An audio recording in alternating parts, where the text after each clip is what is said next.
At USC, rugby has been around for decades and has found both success and struggles.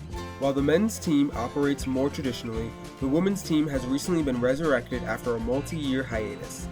Despite these differences, both teams have a love for the sport and a focus on fostering the next generation of rugby players. I'm super passionate about rugby. I played all through high school, so for about 4 years.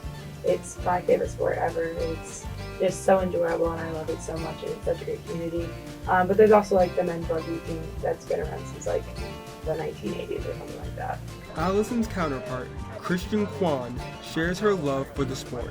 It's a big team, and we're always open to like new guys, players who played before, players who never played before, graduate students, people just at USC who aren't even eligible. If they want to come to practice, they can.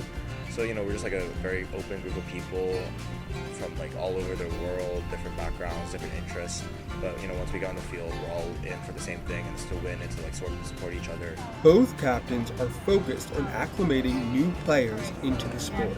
Because I'm just trying to remember what my old coaches taught me. I'm looking up plans and I'm like writing out on practice plans like every day before practice, just so like we have something to go by, because there's a lot of important drills that we need to work on.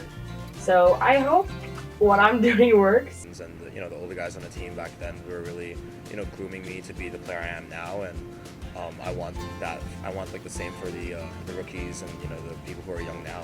I just want to give them like a good blueprint to like put their best foot forward. Both teams have a plethora of new, inexperienced players. I had no history with rugby. When I showed up to the first practice, I didn't even know what a rugby ball looked like or if I was even in the right place, because I had no history with the sport at all. I don't have any history with rugby, but I was super excited to try something new because I made a promise myself actually that every 2 years I would try a new sport, so it just kind of fell into my lap and it was perfect. Despite being in their USC rugby infancy, these rookies already know what makes them excited about rugby. My favorite part about rugby, after games we do like get-togethers. It's either with our team or with the teams we played against, and we just get together, we eat, we drink, and we just have a good time. USC Rugby is preparing to enter a new age where they plan to compete with the best rugby teams around. While the teams are at different stages in their journeys, players on both teams know they can rely on the steadfast leadership from team veterans to help pave a path forward.